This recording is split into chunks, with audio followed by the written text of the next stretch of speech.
गौतम बुद्ध ने कहा है कि एकाग्रता सफलता की चाबी है। जब आप अपनी ऊर्जा को एक दिशा में लगाते हैं तब असंभव भी संभव हो जाता है।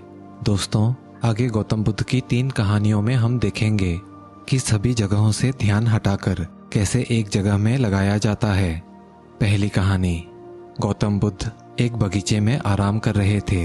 वहां उन्होंने एक लड़के को देखा जो एक खाली पेज पर कठिन श्लोक लिखने की कोशिश कर रहा था, लेकिन गलतियों के कारण बार बार पेज फाड़ रहा था और हर बार नए पेज से शुरू कर रहा था।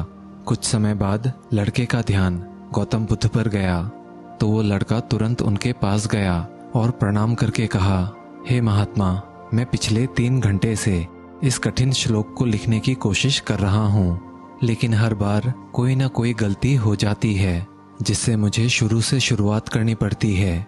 मुझे समझ नहीं आ रहा कि मैं क्यों नहीं लिख पा रहा हूँ। गौतम बुद्ध मुस्कुराए और बोले, बेटा, केवल फोकस की कमी के कारण ये हो रहा है, क्योंकि एक साधारण इंसान अपनी ज़्यादातर ऊर्जा बेकार की बातों और आदतों में लगा देता है। इसीलिए हमारा मन लगातार भटकता है। ध्यान से काम करने का मतलब है अपनी पूरी ऊर्जा एक जगह पर लगा देना। और अपने जीवन में जब तुम बार बार ऐसा करोगे तो तुम्हारा मन इसके लिए तैयार हो जाएगा और फिर कोई भी गलती नहीं दोहराएगा। लड़के ने पूछा, हे महात्मा, अगर मन बार बार भटक रहा हो तो मैं एक काम में ध्यान कैसे लगाऊं? गौतम बुद्ध ने पूछा, तुम लिखते समय जरूर किसी व्यक्ति या घटना के बारे में सोच रहे हो। लड़के ने कहा, हाँ गुरुजी, आज छुट्टी के दिन सबको बाहर खेलने का समय मिलता है, लेकिन मुझे ये काम पूरा करना है। शायद इसीलिए मैं ठीक से फोकस नहीं कर पा रहा। गौतम बुद्ध ने कहा, ठीक है, अब इन सरल तरीकों को समझो, फिर तुम अपने काम को मन लगाकर कर सकोगे। लगातार गहरी सांस लो। गौतम बुद्ध ने कहा, जब भी तुम्हारा मन भटके तो 5 गहरी सांसें लो और अपना ध्यान काम और खेल दोनों से हटाकर अपनी सांसों पर लेकर आओ। जितना तुम अपनी सांसों को देखोगे उतना ही तुम्हारा मन शांत होने लगेगा। काम को महसूस करो। जब तुम लिख रहे होते हो तब सब कुछ बारीकी से महसूस करो, जैसे कलम तुम्हारे हाथ को छू रही है, और लिखते समय जो आवाज़ हो रही है उसे भी ध्यान से सुनो। जब तुम सभी चीज़ों पर बारीकी से गौर करोगे तो ध्यान भटकना कम हो जाएगा और तुम्हारा मन और शरीर बस एक काम में लगा रहेगा। तुम्हारा ध्यान काम पर इतना केंद्रित हो जाएगा कि तुम्हें समय का पता भी नहीं चलेगा। जब लड़के ने गौतम बुद्ध की सारी बात मानी और गहरी सांसें लेते हुए फिर से लिखना शुरू किया तो उसने पाया कि अब उसकी गलतियां कम हो रही थी और उसका काम भी जल्दी पूरा हो गया। उसने गौतम बुद्ध को धन्यवाद कहा। इस पर महात्मा बुद्ध ने मुस्कुराते हुए कहा, याद रखो, जब मन और इंद्रियां एक काम में लग जाती हैं तो ध्यान गहरा हो जाता है और यही सच्ची सफलता है। दूसरी कहानी। एक दिन एक युवक गौतम बुद्ध के पास पहुंचा। युवक के चेहरे पर परेशानी और हताशा साफ झलक रही थी। उसने गौतम बुद्ध से कहा, हे बुद्ध, मैं बहुत समय से परीक्षा की तैयारी कर रहा हूँ। मैंने कई बार कोशिश की लेकिन हर बार असफल हो जाता हूँ। मुझे समझ नहीं आ रहा कि मुझसे कहाँ गलती हो रही है। गौतम बुद्ध ने उस युवक की बात ध्यान से सुनी, फिर पूछा, क्या तुम सच में परीक्षा पास करना चाहते हो? युवक ने कहा, हाँ बुद्ध, मैं पास करना चाहता हूँ। मैं सफल होना चाहता हूँ। मैं बहुत मेहनत करने के लिए तैयार हूँ। बस मुझे ये बता दीजिए कि मुझे क्या करना होगा। गौतम बुद्ध उस युवक को अपने साथ एक खाली जगह पर ले गए जहाँ एक पुरानी मोमबत्ती और माचिस रखी थी। उन्होंने युवक को एक मोमबत्ती दी और कहा, इस मोमबत्ती को जलाकर यहाँ से थोड़ी दूर पर खड़े उस पेड़ तक ले जाओ, लेकिन ध्यान रहे मोमबत्ती बुझनी नहीं चाहिए। गौतम बुद्ध ये कहकर वहाँ से चले गए।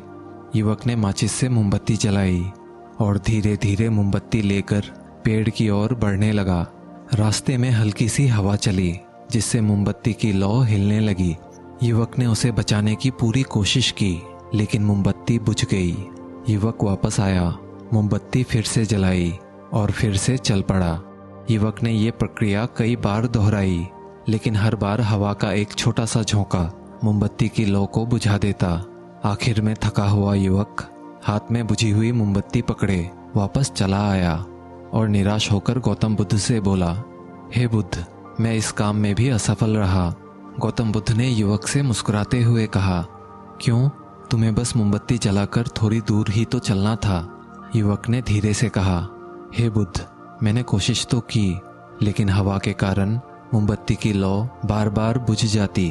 गौतम बुद्ध ने कहा, यही तो तुम्हें समझना है कि तुम्हारा मन भी इस मोमबत्ती की लौ की तरह है और चारों तरफ हवा ध्यान भटकाने वाली आदत है।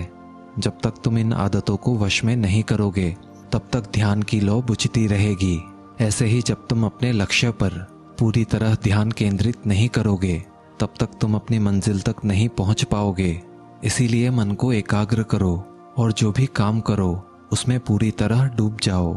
तुम्हारे प्रयास जरूर सफल होंगे। और याद रखना, सभी तरह के ज्ञान का मूल तत्व ध्यान है। इसीलिए कुछ भी करने के लिए तुम्हें एक जगह ध्यान लगाना तो सीखना ही होगा। तुम जैसी आदत डालोगे वैसा ही मन होता जाएगा। इसीलिए छोटे से छोटा काम भी अपना पूरा ध्यान लगाकर करो। ऐसा करने से मन का स्वभाव बदल जाएगा, फिर तुम्हें सफलता जरूर मिलेगी। तीसरी कहानी। एक बार एक युवक गौतम बुद्ध से पूछता है कि मन में आ रहे विचारों को कैसे छोड़ते हैं। गौतम बुद्ध ने युवक से कहा, बताऊंगा, लेकिन उससे पहले तुमको एक परीक्षा देनी है। फिर एक गिलास पानी को पूरा भरकर गौतम बुद्ध ने युवक के हाथ में पकड़ा दिया और कहा, पानी की एक बूंद गिराए बिना इसे पकड़कर खड़े रहो। युवक ने कहा, ये तो आसान है, और गिलास संभाल लिया। शुरू में सब ठीक था, लेकिन थोड़ी देर बाद ही उसके मन में संदेह उठने लगे। इससे क्या फर्क पड़ेगा, आखिर कितनी देर तक मुझे ऐसे पकड़े रहना होगा। जैसे जैसे युवक के मन में ये विचार आने लगे उसका ध्यान भटकने लगा और ग्लास से पानी छलकने लगा। अंत में महात्मा बुद्ध ने कहा, बेटा, जब तक तुम्हारा मन शांत था तब तक पानी नहीं गिरा, लेकिन जैसे ही तुम्हारे मन में विचार आने लगे तो पानी बाहर गिरने लगा। गौतम बुद्ध ने युवक को आगे समझाया, जैसे गर्म लोहे पर हथौड़े की चोट उसे नया रूप देती है, वैसे ही तुम्हारे विचार तुम्हारे व्यक्तित्व को और तुम्हारे मन को आकार देते हैं। तुम्हारा मन भी ग्लास में पानी की तरह है, जिसे आसानी से विचलित किया जा सकता है। अगर तुम पानी यानी मन को स्थिर रखना चाहते हो तो पहले सभी विचारों को स्थिर करना सीखना होगा। अब तुम एक काम करो, इस ग्लास को फिर से पकड़ो और अपना ध्यान अपनी सांसों पर ले आओ। अपनी सांस को अपनी पेट और सीने में आते जाते महसूस करो। हाथ में होने वाले दर्द और असहजता को जाने दो। मन में जो विचार आ रहे हैं उन्हें बहने दो। खुद को याद दिलाओ कि तुम विचार नहीं हो, बल्कि उन्हें दूर से देखने वाले इंसान हो। ऐसा याद रखने से विचार आकर चले जाएंगे, लेकिन तुम्हारे मन को विचलित नहीं कर पाएंगे। थोड़ी देर तक युवक ने इस अभ्यास को जारी रखा और ग्लास से पानी की एक बूंद भी गिराए बिना एक ही जगह पर खड़ा रहा। गौतम बुद्ध ने कहा, इसी तरह ध्यान से अभ्यास करते रहो। धीरे धीरे तुम्हारा मन शांत होने लगेगा और तब कोई भी कठिन काम करना तुम्हारे लिए स्वाभाविक हो जाएगा। इसके बाद उस युवक ने गौतम बुद्ध को धन्यवाद कहा और अपने घर लौट गया। दोस्तों, अगर इस कहानी ने आपकी किसी भी उलझन को अगर सुलझाया है तो हमें कमेंट्स में ज़रूर बताइए और वीडियो को लाइक करके एक ऐसे दोस्त को शेयर करो जिसके जीवन में ये वीडियो काम आए। साथ में वैल्यू इंस्पायर्ड चैनल को जीवन में प्रेरणा बनाए रखने के लिए सब्सक्राइब जरूर करें। धन्यवाद।